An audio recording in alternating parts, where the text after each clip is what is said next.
ప్రియ మిత్రులారా, ఈ దినం మరి దేవుని సన్నిధిలో ఆరాధనలో మనం ఇంతవరకు ముందుకు సాగి ఉన్నాం. ఇప్పుడు దేవుని వాక్యం మనం ధ్యానం చేయనై ఉంటుండగా ఈ దిన ధ్యానం కొరకు మరి మనం ఏర్పాటు చేసుకున్నటువంటి వాక్య భాగము అపోస్తలుల కార్యముల గ్రంథము 6వ అధ్యాయము 1 నుండి 7 వచనాలను మనము మరి చదువుగా ఆలకించి ఉన్నాం. అపోస్తలుల కార్యముల గ్రంథము 6వ అధ్యాయము 1 నుండి 7వ వచనం వరకు కల వాక్య భాగాన్ని మనము చదువుగా ఆలకించి ఉన్నాం. ప్రార్థన చేసుకుని ధ్యానం చేసుకుందాం. పరిశుద్ధుడవు తండ్రి, మాతో మాట్లాడండి. మీ మాటలు మేము గ్రహించు భాగ్యం మాకు దయచేయండి నాయన. ఆ మాటలు మేము గ్రహించి మా జీవితాలకు వర్తింప చేసుకొని మేము ఆ ప్రకారం జీవించు కృపలను మీరు ప్రసాదించమని ఈ సమయంలో మీరు మా మధ్యన ఉండి మీ అధికారం క్రింద వాక్య ధ్యానములో మమ్మల్ని నడిపించమని క్రీస్తు వారి నామములో విన్నపాలను వేడుకొంచున్నాం తండ్రి, ఆమేన్. ప్రియమైనటువంటి వారలారా, చదవబడినటువంటి వాక్య భాగంలో మనము ముందుగా మరి మీకందరికీ గ్రూప్లో ప్రకటించినటువంటి రీతిగానే కాన్ఫ్లిక్ట్ అండ్ గ్రోత్, వివాదము మరియు వృద్ధి లేక అభివృద్ధి అనేటువంటి తలంపును మీ ముందు ఉంచాలని ఇష్టపడి ఉన్నాను. ఆది సంఘం అభివృద్ధి చెందుతూ ఉన్నది. 6వ అధ్యాయం ఇప్పుడు చదువుకున్నాం. 5వ అధ్యాయంలో కూడా ఇంకొక సమస్య వచ్చినది. ఏమిటా సమస్య అంటే అననీయ సప్పీరుల సమస్య. వాళ్ళు దేవునికి ఒప్పందం చేసుకొని ఆ ఒప్పందంలో వారు వెనకబడి దానిని దేవునికి తెలియదు అనుకుంటూ పరిశుద్ధాత్మను మోసగించుట అనేటువంటి తప్పిదం చేసినప్పుడు ఆ సమస్య నుండి దేవుడు సంఘాన్ని కాపాడతాడు. ఎట్లా కాపాడాడు అంటే, వారిరువురు కూడా సంఘంలో దెబ్బతిన్నారు. Both of them passed away. అది ఒక శిక్షగా జరిగినది. ఒక శిక్షగా మరి వారి మీదకు వచ్చినప్పుడు సంఘం భయపడి సంఘం ఏమైనా దెబ్బతిన్నదా అనేటువంటి విషయాన్ని మనము గమనించినట్లయితే ఇక్కడ 11వ వచనంలో 5వ అధ్యాయం అపోస్తలుల కార్యముల గ్రంథం, సంఘమంతటికి ఈ సంగతులు వినిన వారికి అందరికీ మిగుల భయము కలిగెను. మిగుల భయము కలిగెను. కావున మరి ఇక్కడ సంఘం దెబ్బతినలేదు, భయం కలిగినది అంతవరకే. 42వ వచనం 5వ అధ్యాయంలోకి వచ్చేసరికి ఎప్పట్లాగా నార్మల్గా ప్రతిదినము దేవాలయంలోనూ ఇంటింటనూ మానక బోధించుచు యేసే క్రీస్తుని ప్రకటించుచుండిరి. There was a problem. అది ట్రాజడీ ఇన్ ద చర్చ్. ఒక విధంగా చెప్పాలంటే సంఘంలో విచారకరమైన సంఘటన అననీయ సప్పీరుల మరణం, హఠాత్ మరణం. అది శిక్ష, దైవ శిక్ష. దీనిలో మనుషులు భయభ్రాంతులయ్యారు, లేక భయం పొందారు, కానీ పరిచర్య కొనసాగినది. ఇప్పుడు 6వ అధ్యాయంలో ప్రారంభంలోనే మరొక సమస్య నేను వివరిస్తా. 8వ అధ్యాయంలో ఇంకొక సమస్య, ఏమిటి ఈ సమస్య అంటే, ఆ కాలమందు యెరూషలేములోని సంఘమునకు గొప్ప హింస కలిగినందున, పర్సెక్యూషన్. ఇట్లా సంఘానికి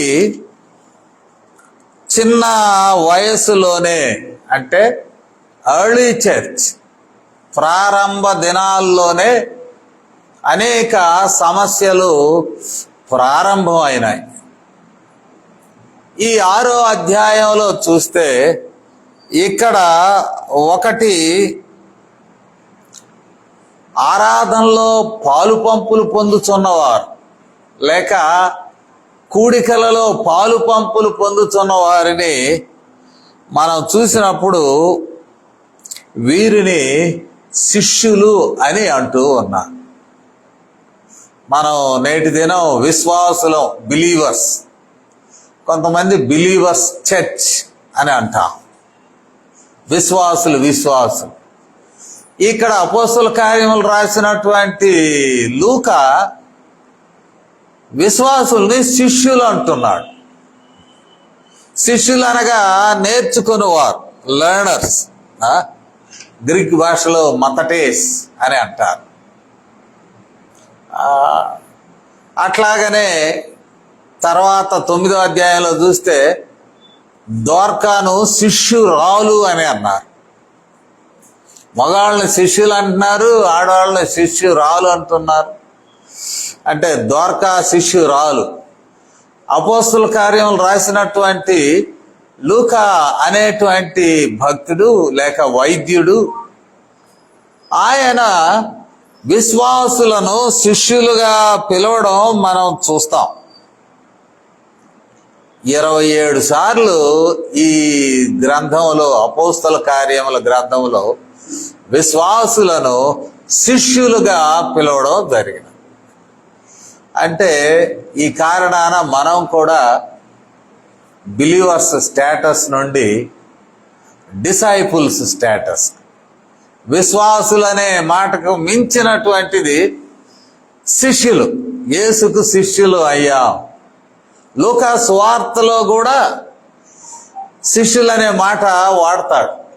విశ్వాసులు ఎవరైతే తమ యొక్క ఇళ్లను వదిలి యేసు ప్రభువారి వెంట వెంబడిస్తూ ఆయనతో నడిచినారో వారిని శిష్యులు అన్నారు. 12 మందే కాదు, 12 మందిని శిష్యులు అన్నాడు.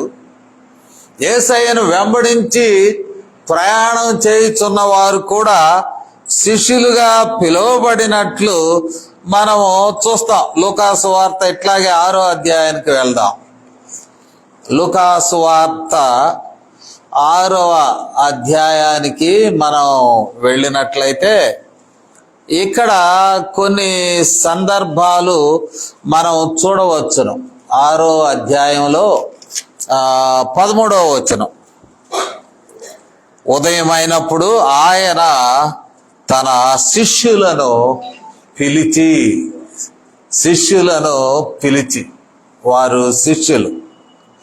అట్లాగనే 17వ వచనం, ఆయన వారితో కూడా దిగి వచ్చి మైదానమందు నిలిచినప్పుడు ఆయన శిష్యుల గొప్ప సమూహము. ఇంకా చాలా చాలా ప్రస్తావనలు ఉన్నాయి, అన్నీ ఇప్పుడు మనం చదవడం కాదు. కానీ విశ్వాసులు శిష్యులుగా పిలువబడుతూ ఉన్నారు. ఎందుకు పిలువబడుతూ ఉన్నారంటే, ఒక వ్యక్తి విశ్వాసి అయ్యాక, యేసుక్రీస్తు వారిని నమ్మాక, యేసుక్రీస్తు వారి పాదముల యొద్ద నేర్చుకునే వ్యక్తిగా ఎదగవలసి ఉన్నది. ఎంతకాలం విశ్వాసిగా ఉంటాం మనం? శిష్యులుగా మారాలి. శిష్యులంటే ఆ 12 మంది అనే కాదు, ఇక్కడ శిష్యుల సమూహం అంటున్నాడు లూకా. అంటే యేసును వెంబడించిన వారందరూ మరి శిష్యులు, డిసైపుల్షిప్. కాబట్టి ఈ కారణాన మనం కూడా విశ్వాసులుగా ఉన్న మనము శిష్యత్వంలోనికి మనం ఎదగాలి, నేర్చుకోవాలి. దేవుని మాటలు నేర్చుకోవాలి, భక్తి నేర్చుకోవాలి, విశ్వాసం నేర్చుకోవాలి. మనం నేర్చుకుంటూ ముందుకు సాగాలి. మాకు ట్రైనింగ్లో చేరిన విద్యార్థులకు కూడా చెప్తుంటాం, పాస్టర్ గారికి అంతా వచ్చులేని నిద్రపోకూడదు నాయన, జీవితకాలం నేర్చుకుంటూ ఉండాలి. జీవితకాలం, లైఫ్ టైం. ఇదే బైబిలు ఎన్నో సంవత్సరాల నుంచి చదువుతున్నాను నేను కూడా. మరి ఎన్నో సంవత్సరాల నుంచి ధ్యానం చేస్తున్నాను. 88 నుంచి ధ్యానం చదవటమే కాదు కానీ ధ్యానం చేస్తున్నాం. ఇంకా ధ్యానం చేస్తూనే ఉన్నాం, నేర్చుకుంటూనే ఉన్నాం. ఇది శిష్యత్వం. అంతేకాదు భక్తి జీవితంలో, నీతి జీవితంలో, ఎథిక్స్ అంటాం, నీతి శాస్త్రం కొంతమంది అంటారు, క్రిస్టియన్ ఎథిక్స్. ఎందుకంటే సమాజంలో కొత్త కొత్త సమస్యలు వచ్చి పడుతుంటే ఆ సమస్యల్ని అడ్రస్ చేసేటువంటి మరి విశ్వాస సూత్రాలు, సమస్యలు అనేకం వస్తున్నాయి. యేసు ప్రభు వారి కాలంలో కంప్యూటర్లు లేవు, టీవీలు లేవు, మొబైల్ ఫోన్లు లేవు. మరి ఇవన్నీ దేవుడు మానవులకు జ్ఞానాన్ని ఇచ్చి అన్నీ ఇచ్చాడు. For better communication mobile phone వచ్చేసింది. మొబైల్ ఫోన్లో అనేకమైనటువంటి ప్రోగ్రామ్స్ వచ్చినాయి. అవి మేలు కొరకు చూడవచ్చును, వాక్యాన్ని కూడా మొబైల్లో నేర్చుకోవచ్చును. కానీ మరి దీని యొక్క దుర్వినియోగం విషయంలో మరలా క్రైస్తవ నీతి ఏం చెబుతూ ఉన్నది? How to use your mobile phone, how to use your computer, how to use your gadgets, electronic gadgets ఎట్లా వాడాలి అనేది క్రైస్తవ నీతి ఉన్నది సుమా. మరి ఇదంతా కూడా అనునిత్యం మనం నేర్చుకోవాలి. డే టు డే దేవుని దగ్గరకు వెళితే దేవుడు మాట్లాడుతూ ఉంటాడు. How to handle all these things in a Christian way.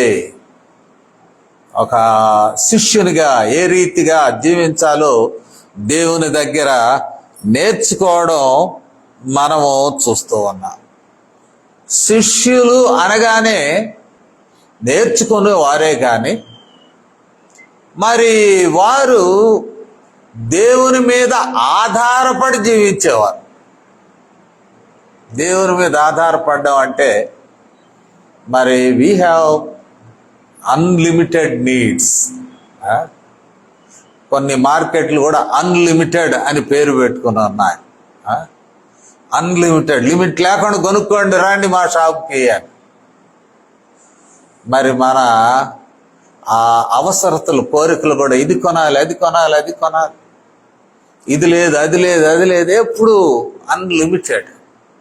Hour desires, wants, కోరికలు, వాటికి కౌంట్లెస్, వాటిని మనం నియంత్రించలేము. అడిషనల్గా వెళ్తూ ఉంటుంది. కానీ దేవుని మీద ఆధారపడి జీవించడం కూడా శిష్యుడు నేర్చుకుంటాడు. అవసరతలు అనేకం ఉన్నా దేవుని మీద ఆధారపడి జీవించడం శిష్యుడు నేర్చుకుంటాడు. దేవుని దగ్గర జీవన విధానాన్ని నేర్చుకోవడం మనం చూస్తాం. సరే, ఇక్కడ జరిగినటువంటి ఆది సంఘంలో కొన్ని సమస్యలు వస్తున్నాయి. 6వ అధ్యాయం 1వ వచనంలో ఉన్నప్పుడు చెప్పబడినటువంటి మాట ఏంటంటే, 1వ వచనంలో శిష్యుల సంఖ్య విస్తరిస్తూ విస్తరించుతూ ఉన్నది. శిష్యులు పెరుగుతున్నారంట. They were growing in number, in quantity. వారు పెరుగుతూ ఉన్నారు. శిష్యులు పెరుగుతున్నారు. విశ్వాసులు అనే దానిక పెరుగుతూ ఉంటే ఇక్కడ ఒక సమస్య మరి వచ్చి పడినది. ఏమిటి అంటే, ఇద్దరి మధ్య వివాదం వచ్చింది, 2 గ్రూపుల మధ్య. ఈ గ్రూపుల గురించి కొద్ది మాటలు చెప్పి ముగిస్తా. 2 గ్రూపులు. ఎవరు వారు అని మనము చూసినట్లయితే హెబ్రీయుల మీద గ్రీకు భాష మాట్లాడు యూదులు సనగా సాగిరి. ఎవరి మీద ఎవరు సణుగుతున్నారు? హెబ్రీయుల మీద గ్రీకు భాష మాట్లాడు యూదులు వారు సడగా సాగారు. మర్మరింగ్. ఇది మనం గమనించినట్లయితే ఈ ఆది సంఘము ఇది యెరూషలేములో ఉన్న సంఘం. ఇప్పుడు మాట్లాడుతున్న వ్యవహారం యెరూషలేము దాటిపోలేదు. 8వ అధ్యాయం తర్వాత యెరూషలేము దాటిపోయింది. ఇప్పుడైతే సంఘం యెరూషలేములోనే నడుస్తుంది. ఈ యెరూషలేములో ఉన్నటువంటి యూదులు 2 రకాలు. ఒకటి గ్రీకు భాష మాట్లాడువారు, గ్రీక్ భాష, స్పీకర్స్ ఆఫ్ గ్రీక్ లాంగ్వేజ్. వీళ్ళు ఎక్కడి నుంచి వచ్చారు? ఆ దినంలో గ్రీకు భాష బాగా ప్రాచుర్యం అయిన, ఎందుకంటే అలెగ్జాండర్ తర్వాత గ్రీకు కూడా బాగా పాపులర్ అయిపోయింది. అంత లెక్క పాలస్తీనా కాదు, మిగతా ప్రాంతాలన్నీ గ్రీకు భాష మరి వాడుక భాష అయిపోయినాయి. ఈ రోజుల్లో ఇంగ్లీష్ ఏ రీతిగా గ్లోబల్ లాంగ్వేజ్ అయినదో, ఇంగ్లీష్ గ్లోబల్ లాంగ్వేజ్. కొన్ని దేశాలు ఉన్నాయి, వాళ్ళు they are very conservativists. Germany ఉన్నది, ఆ దేశంలో ఒక్కడు ఇంగ్లీష్ మాట్లాడడానికి ఇష్టపడ్డా. ఎందుకు అంటే మాకు అవసరమైంది అంటారు. జర్మన్స్ వాళ్ళు అనేది ఏంటంటే ఇంగ్లీష్తో మాకు పని ఏంది అంటారు. ఎందుకు పని ఏంది అంటే రీసెర్చ్ అంతా జర్మనీ లాంగ్వేజ్లోనే అయిపోయింది. బైబిల్ వేదాంతం కూడా జర్మనీ భాషలోనే చాలా ఎక్కువ పరిశోధనలు జరిగి జర్మన్ భాషలో ఉన్నాయి. అందుకని బైబిల్ పఠించు పండితులు హెబ్రీ, గ్రీకు, లాటిన్ ఇలాంటివి నేర్చుకోవడమే కాదు, కానీ ఇప్పుడు జర్మన్ కూడా నేర్చుకోవాల్సి వస్తుంది. జర్మన్ లాంగ్వేజ్ దేశే వై వి నీడ్ ఇంగ్లీష్ అంటారు వాళ్ళు. ఎందుకంటే all the research being done is being done in our language only. We like it. మరి మీకు కావాలా? మీరు జర్మన్ నేర్చుకోండి. మా దేశం వస్తారా? Free education. Free education. German language నేర్చుకుంటే మీకు ఫ్రీ ఎడ్యుకేషన్ వస్తుంది. ఈ అమెరికా అటెళ్ళి మనం మరి నానా బాధలు పడ్డం కన్నా జర్మన్ లాంగ్వేజ్ లెవెల్స్ ఉంటాయి, ఆ అడ్వాన్స్డ్ లెవెల్స్ అవన్నీ నేర్చుకుంటే ఎక్కువగా మ్యాక్స్ ముల్లర్ భవన్స్ అని ఉంటాయి. చెన్నై, బెంగళూరు, హైదరాబాద్లో కూడా ఉందేమో తెలియదు. లాంగ్వేజ్ నేర్చుకుంటే ఉచిత విద్య అంటారు, అంటే ఇంగ్లీష్ను కౌంటర్ చేద్దాం అని.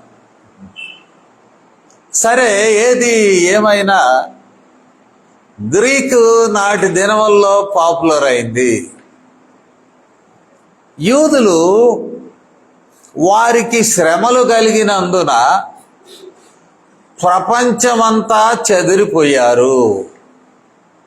యూదులు కష్టకాలంలో వారు ప్రపంచం అంతా చెదిరిపోయారు. మీకు తెలుసు, మన దేశంలో కూడా ఉన్నారు. బొంబాయిలో సమాజ మందిరం, యూదుల సమాజ మందిరం గురించి విన్నాం. కేరళలో యూదుల సమాజ మందిరాల గురించి వింటున్నాం. కొంతమంది పొన్నూరు దగ్గర యూదుల సమాజ మందిరం ఉన్నది అంటున్నారు. నేనైతే వెళ్ళలేదు, చూడలేదు. కానీ మరి భారతదేశమే కాదు, వారు బ్రతుకు తెరువుకి ఎక్కడికైనా వెళ్ళిపోయారు. యూదు వెళ్ళిపోయినందున ఆ దినములలో యేసు ప్రభువారి కాలంలో చెదిరిపోయినటువంటి యూదులు వాళ్ళు గ్రీక్ భాష తప్పలేదు. కాబట్టి వారు గ్రీక్ భాషలో ఇమిడిపోయారు. గ్రీక్ భాషలో లావాదేవీలు నేర్చుకున్నారు. వాడుక భాషగా ఎంచుకున్నారు. కుటుంబాలన్నీ గ్రీక్ భాష మాట్లాడుతూ ఉన్నారు. జ్యూస్ ఇన్ డయాస్పరా అంటాం, చెదిరిపోయిన యూదులు.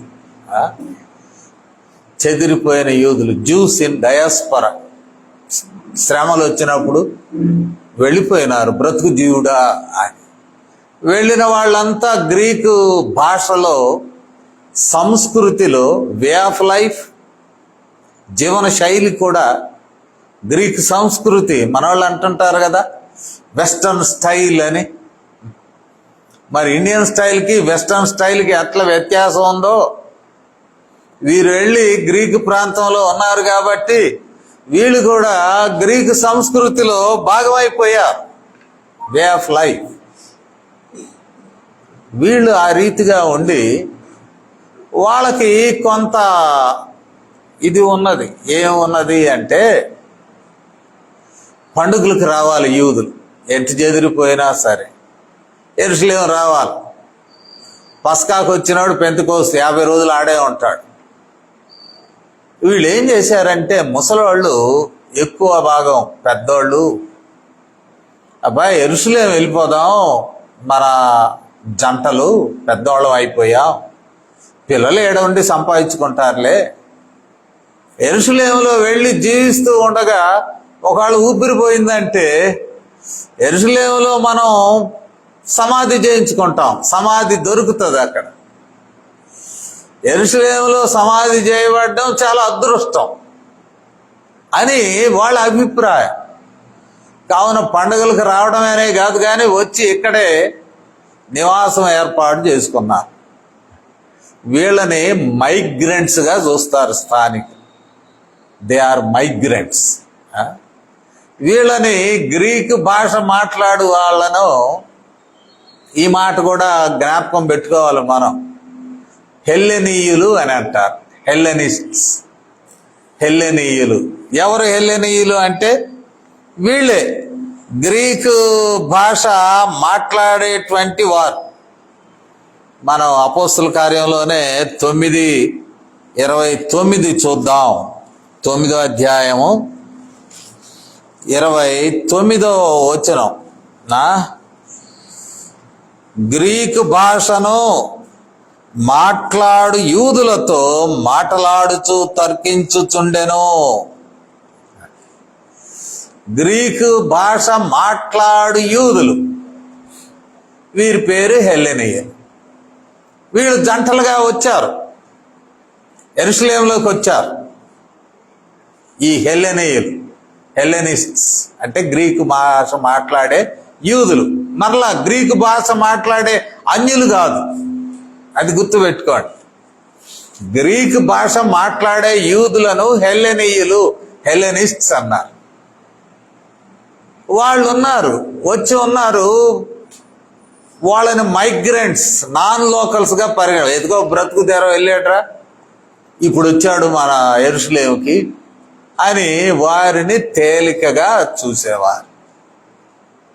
ఉంటుండగా కొందరికి భర్తలు చనిపోయారు. ఏంటంటే because of advanced age.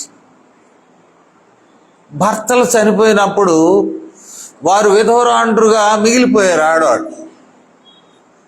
They were very much vulnerable. అంటే ఆర్థిక, భర్త కోల్పోయాక ఆర్థిక శక్తి తగ్గిపోయింది. పిల్లల ఎక్కడో దేశంలో ఉన్నారు, దూరదేశంలో పోయినాడు, ఆడే ఉన్నాడు సంపాదించుకుంటా. విధవరాండ్రు అయినటువంటి హెల్లెనీయులకు, ఈ గ్రీకు భాష మాట్లాడే విధవరాండ్రకు మరి ఇల్లు గడవడం కష్టమైపోయింది. ఇది హెల్లెనీయులు ఆర్ గ్రీక్ స్పీకింగ్, గ్రీకు మాట్లాడేటువంటి ఈ విధవరాండ్రకు ఉన్నటువంటి బాధ. నేను చెప్పిన విషయాలు మీకు అర్థమై ఉంటాయని నేను నమ్ముతూ ఉన్నాను. అర్థమై ఉంటాయని నమ్ముతూ ఉన్నాను. ఎందుకు అనగా ఎన్ని రీతులుగా గ్రీకు భాష మాట్లాడే విధవరాండ్రు ఇబ్బందుల్లో ఉన్నారో తెలియజేశా. ఒకటి, నాన్ లోకల్స్, బ్రతుకు తెరువుకి యెరూషలేము నుండే, పాలస్తీనా నుండే వెళ్ళిపోయినటువంటి వాళ్ళు, మరలా గ్రీకు సంస్కృతి భాషలో లీనమైపోయి తిరిగి వచ్చినటువంటి వారు, తిరిగి వచ్చాక వాళ్ళు వచ్చింది కేవలం శేష జీవితం గడుపుదామని. ఆ దినాల్లో మరి ఆ మాట అనేవాళ్ళు. మన దేశంలో కూడా ముసలాళ్ళని కాశీ రామేశ్వరం ప్రయాణం అయిపోయారంటే గాడు మళ్ళీ వస్తాడనేది లేదు. వాళ్ళు యాత్రికులకు పోయి దారిలో అయిపోతారనే అర్థం. అట్లాగే యెరూషలేముకు వచ్చినప్పుడు విడోవుడ్ ఉమెన్, వీరి పరిస్థితి అది దారుణముగా ఉన్నది. అయితే వారు కూడా క్రైస్తవులు అయ్యారు, సంఘంలో కలుసుకుంటున్నారు. అది ఇక్కడ ఉన్నటువంటి యూదులుగా ఉన్నారు, అది వేరే. యెరూషలేములో ఉన్న గ్రీకు భాష మాట్లాడే యూదులకు వేరే సమాజ మందిరాలు ఉన్నాయి యెరూషలేములోనే. అంటే దేవాలయంలో వివక్ష ఉన్నదని వాళ్ళ సమాజ మందిరాలు వాళ్ళకు ఉన్నాయి, ప్రక్కన నడిపించుకుంటున్నారు. అయినప్పటికీ మరి వారు క్రైస్తవులయ్యారు. గ్రీకు భాష మాట్లాడే హెల్లెనీయులు, మగాళ్ళు కానీ ఆడవాళ్ళు కానీ విధవరాండ్రు కానీ వాళ్ళు క్రైస్తవులు అయ్యారు. రెండవ వైపు మరి లోకల్స్, పాలస్తీనాలో ఉన్న యూదులు, వీళ్ళు హెబ్రీయులు. వాస్తవంగా ఒరిజినల్ హీబ్రూ కాదు కానీ అరమీ భాష మాట్లాడేవాడు.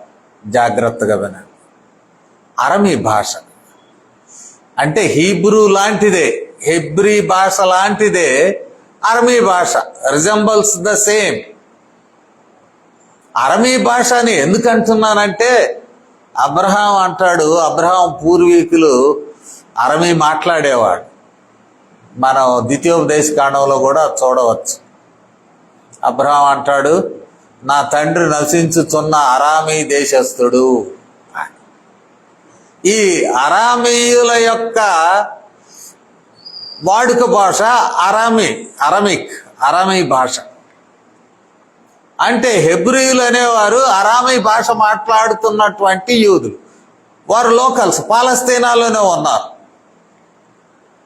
వాళ్ళు కొంచెం ఈ నేల మాది, ఈ భక్తి మాది, ఈ భాషనే అంటిపెట్టుకొని ఉన్నాం, కావున మేమే కొంచెం అధికులము అనేటువంటి తత్వంలో ఉన్నారు. ఇలా ఉన్నప్పుడు మరి ఈ భోజనం దగ్గర కూడా వీళ్ళకి సణుగులు వచ్చినట్లు మనం చూస్తూ ఉన్నాం. గ్రంబ్లింగ్. భోజనాల దగ్గర సణుగులు వస్తాయా అంటే వస్తాయేమో, నాకు అంత అనుభవం లేదు. భోజనాలు అంటే కమ్యూనిటీ భోజనాలు చేస్తూ ఉన్నప్పుడు నేను పనిచేసిన సంఘంలో ఒక ఆయన ఉండేవాడు, దేవసాయం గారని. సార్ పెళ్ళికి కూరగాయల భోజనం పెట్టాలి సార్ అంట. ఎందుకయ్యా అంటే వాడు తినేవాడు ఇంక మళ్ళీ పక్కన చూడండి, వీడికి వంకాయ పడుతుంది, వాడికి వంకాయ, వాడికి వంకాయ, వాడికి వంకాయ, వీడికి సాంబార్, వాడికి సాంబార్, గోంగూర పచ్చడి, గోంగూర పచ్చడి, గోంగూర పచ్చడి. ఇంకేంది వాడు చూసేది పక్కన. మాంసం వేసా, వీడికి 2 ముక్కలు వేసాడు, పక్కనోడికి ఎంత వేసాడు, అవతలోడికి ఎంత వేసాడు, వాడు వేసుకుంటా పోతాం. వాళ్ళ మనిషి ఆ ధరిని ఉన్నాడు, వాడికి ఎంత వేస్తున్నాడు, ఎన్నిసార్లు వచ్చాడు ఆడేస్తున్నాడు. ఇది చాలా కష్టం అనేవా. భోజనాల దగ్గర సణుగుడు అనేది కామన్ ఫ్యాక్టర్. ఆ రోజుల్లో కూడా మోషే మీద సణిగారు. నిర్గమకాండం, వారు ఐగుప్తు నుండి వస్తూ ఉంటే ఒక చోటకు వచ్చాక, ఏందయ్యా ఇది, నోరు సమముగా అయిపోయింది, మాంసం ఏది మాకు. మోషే మీద సణిగారు, భోజనం కొరకు సణిగారు. ఈ భోజనాలు అవసరత మేరకు భోజనాలు వడ్డిస్తూ ఉంటే భోజనాల దగ్గర సణుగుడు మొదలైంది. ఎట్ల సణుగులు? గ్రీకు భాష మాట్లాడేవాళ్ళు వాళ్ళలో విధవరాండ్రు కంప్లైంట్ చేస్తున్నారు వాళ్ళ మగవాళ్ళకి. ఏమని? మమ్మల్ని సరిగ్గా చూడట్లేదయా వీళ్ళు, హెబ్రీ భాష మాట్లాడేవాళ్ళు మమ్మల్ని, వాళ్ళేమో లోకల్స్, మేమేమో మైగ్రెంట్స్ లాగా చూస్తున్నారు. మరి ఏంటి మా పరిస్థితి? మేమేం తీసేసిన వాళ్ళం అవుతున్నాం. అసలే విధవరాండ్రు అంటే దీనమైన పరిస్థితి, పిల్లలు ఎక్కడో ఉన్నారు ఏ దేశంలోనూ. ఇద్దరు వస్తే యజమానుడు దెబ్బతిన్నాడు. మరి ఒక్కదాన్నే ఉంటుంటే వీళ్ళేందయ్యా ఇక్కడ అవసరాల కొరకు వాళ్ళు ఏర్పాటు చేసి ఇట్టి ఇబ్బంది పెడుతున్నారేంటి? తక్కువగా చూస్తున్నారు, చులకనగా చూస్తున్నారు, పలచన చేస్తున్నారు అని వాళ్ళు చెప్పుకుంటే వాళ్ళు హెబ్రీ భాష మాట్లాడే వాళ్ళ దగ్గర సణుగుతున్నారు, పెద్దగా మాట్లాడుతున్నారు. ఏంటి ఇలా జరిగింది? ఎలా? ఇప్పుడు సంఘములో రెండు వర్గాలు అయినాయి. భాష, లింగ్విస్టిక్ డిఫరెన్సెస్, భాషాపరమైన భేదాలు. ఒక వర్గం గ్రీకు మాట్లాడే గ్రూపు, విధవరాండ్రు ఉన్నారంటే మగవాళ్ళు కూడా ఉన్నారు, కుటుంబాలు ఉన్నారు. ఇంకొక రకమేమో స్థానికులు, హెబ్రీ భాష మాట్లాడేవారంటే అరమీ భాష మాట్లాడేవారు. వీళ్ళదేమో దబాయింపు ఎక్కువగా ఉన్నది, వీళ్ళదేమో స్థానికేతరులుగా వీరు ఉంటున్నారు. వాళ్ళు యూదులే, వీళ్ళు యూదులే, వాళ్ళు క్రైస్తవులు అయ్యారు, వీళ్ళు క్రైస్తవులు అయ్యారు. ఏంటి ఇక్కడ ప్రాబ్లం ఏంటి అంటున్నారు అపోస్తలులు 12 మంది. ఏంటి? మేము వాక్యం సరిపడా బోధించలేకపోతున్నాం. వాక్యం సరిపడా బోధించలేకపోతున్నాం కాబట్టే మిగతా సణుగులు వస్తూ ఉన్నాయి. ఇది కూడా సంఘాలు గమనించాలి. ఏ సంఘంలో అయితే వాక్యం తగ్గిపోతుందో పార్టీలు పెరిగిపోతూ ఉంటాయి. ఇది వాస్తవం. సంఘంలో వాక్యం తగ్గిపోతే ఇతరాలు రాజ్యం వెళ్తూ ఉంటాయి, ఇతర విషయాలు అవి సంఘాలను ఇబ్బంది పెడుతుంటాయి. అందుకనే మన చిన్న ఈ సంఘాన్ని మనం వాక్య కేంద్ర సంఘముగా పరిగణిస్తూ ఉన్నాం. No other matters. వేరే విషయాల్లో మనకి పెద్ద ఆసక్తి లేదు, వాక్యమే ఆసక్తి, వాక్య కేంద్రం. అపోస్తులు అన్నారు ఇప్పుడు 2 భాషల వాళ్ళు ఉన్నారు, బైలింగ్యువల్ పీపుల్. మనం కూడా బైలింగ్యువల్ వాళ్ళని చూస్తుంటాం కదా. ఒక్కోసారి పాస్టర్లు ఇంగ్లీష్లో చెబితే పక్కన తెలుగులో చెబుతూ ఉంటారు. ఒకసారి 3 భాషల్లో చెప్పారు నాకు.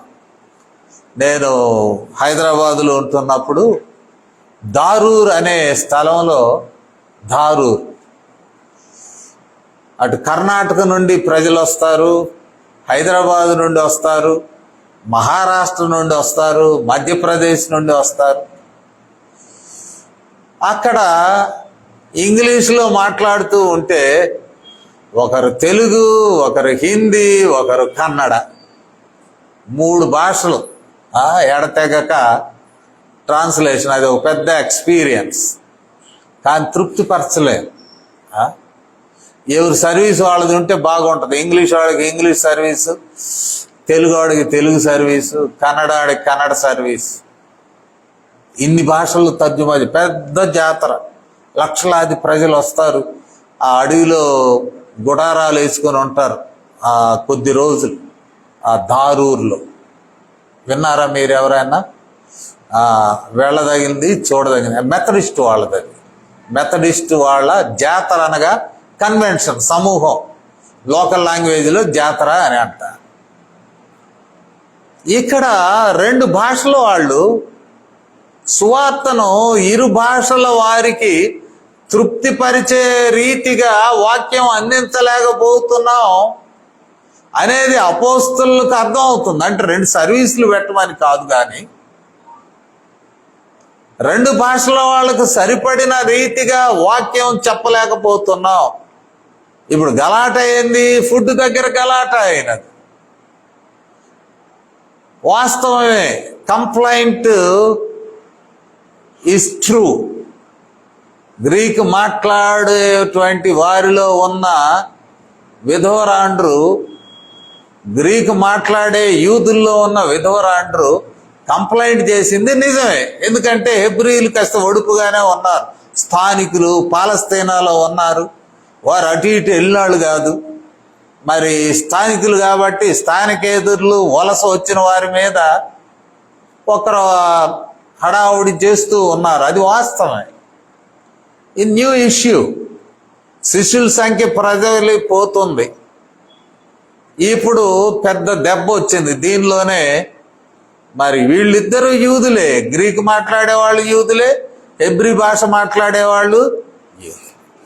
వాళ్ళిద్దరు కూడా క్రైస్తవులైన వారు సంఘంలో ఉన్నారు.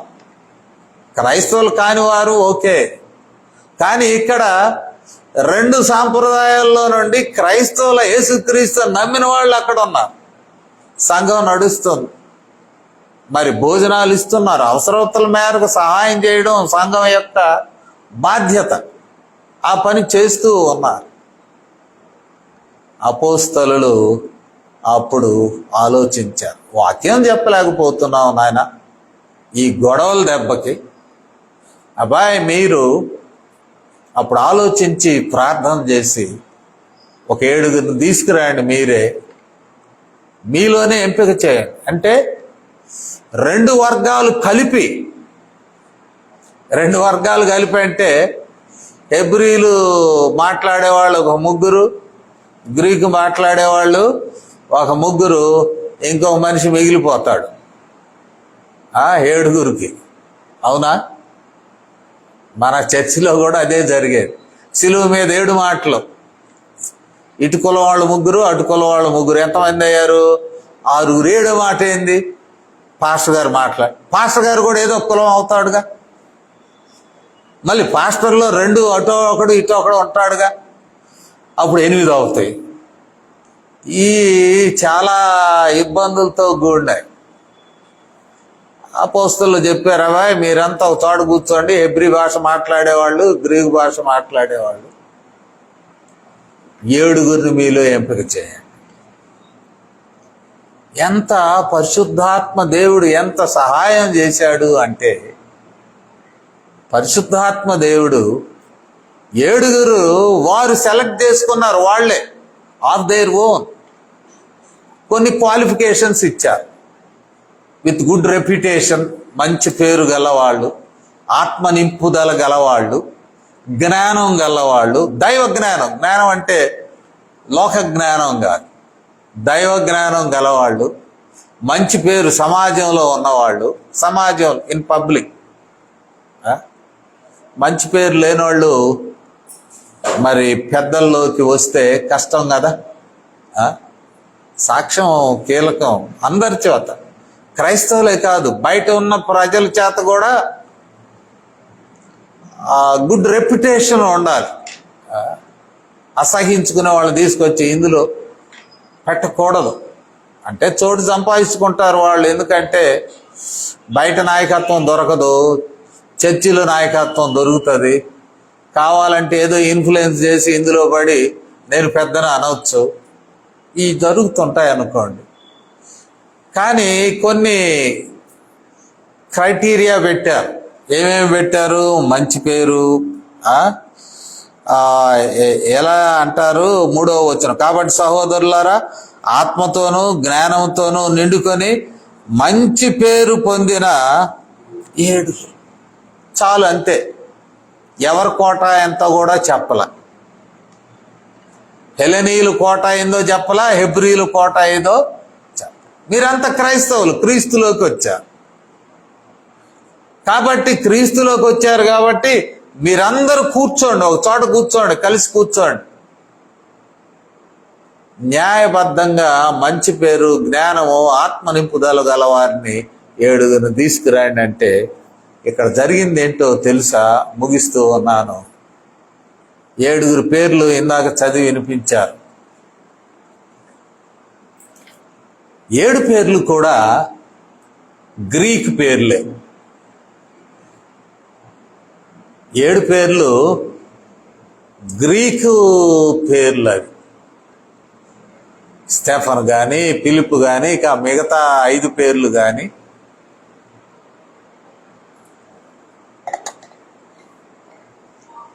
అంటే హెల్లెనీయుల పేర్లు వచ్చినాయి. మరి హెబ్రీ మాట్లాడే వాళ్ళు వీళ్ళని ఎట్ట సెలెక్ట్ చేశాడో మనకి తెలియదు. ఎవరికైతే లోటు జరిగింది అని అనుకున్నారో వాళ్ళలో నుంచే 7 పేర్లు వచ్చినాయి.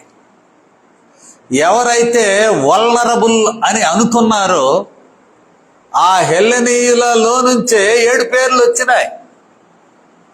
అంటే అపోస్తలులో కూడా 12 మందిలో ఒక 3 పేర్లు ఉంటాయి గ్రీక్ కల్చర్ నుండి వచ్చిన పేర్లు, వాటిని వదిలేద్దాం.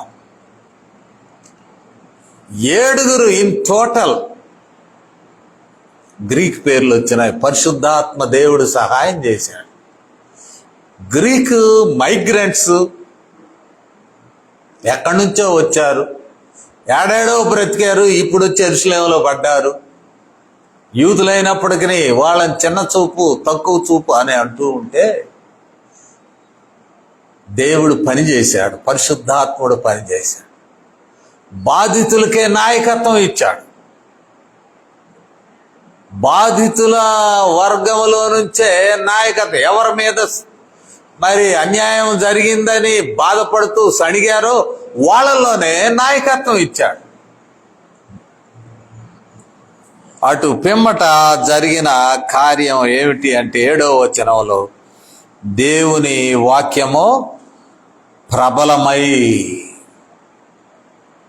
ఆటోమేటిక్గా దేవుని వాక్యం ప్రబలిపోయింది, బాగా విస్తరించిపోయినది. మరలా ఇక్కడ జరిగిన పని ఏంటంటే శిష్యుల సంఖ్య యెరూషలేములో బహుగా విస్తరించెను.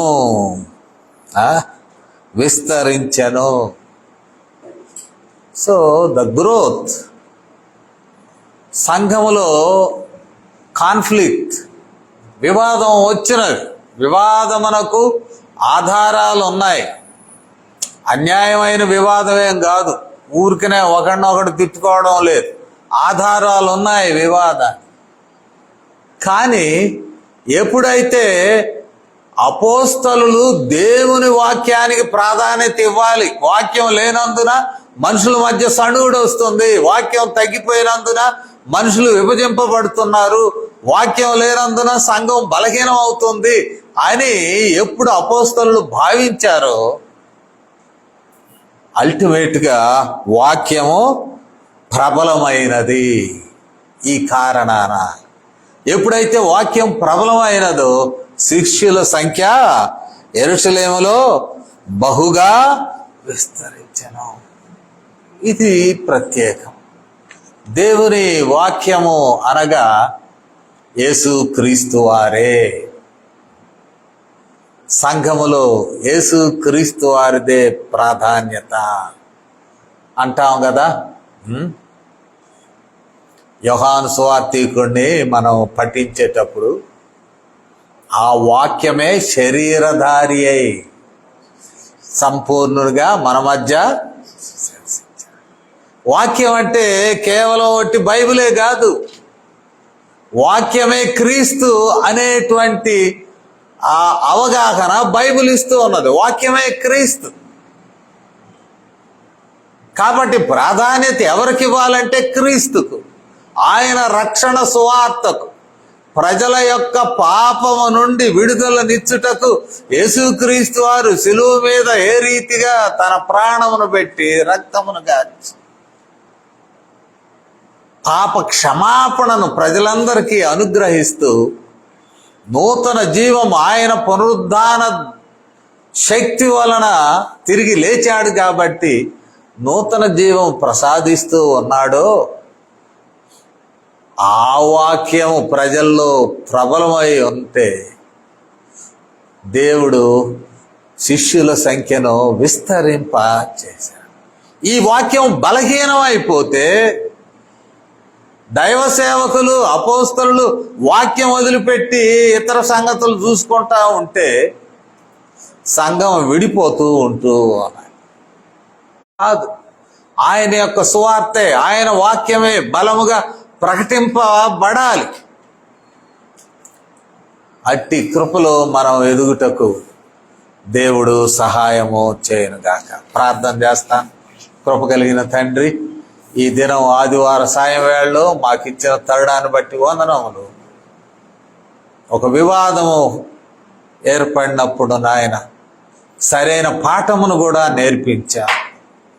మా విశ్వాస జీవితంలో మేము ఉంటుండగా మా తండ్రి, మా ప్రాధాన్యతలు మారిపోయినప్పుడు, వాక్యం బలహీనమైపోయినప్పుడు నాయన అనేక విధములైనటువంటి వివాదములలో, ఘర్షణలలో మేమును, మా సమాజములు, సంఘములు, మా ప్రభు అందులో బాధింపబడతాం. కానీ నాయన యేసు క్రీస్తు వారిని ముందు పెట్టుకొని మా జీవితంలో, ఎందుకంటే మాకు జీవితమును ప్రసాదించువాడు యేసు క్రీస్తు వారే, విడుదలనిచ్చువాడు, మమ్మల్ని బాగు చేయువాడు, పాపముల నుండి విడుదల, శాపము నుండి విడుదల. అంతేకాదు మా తండ్రి, మా జీవితములలో తోడుగానున్నవాడు యేసు క్రీస్తు.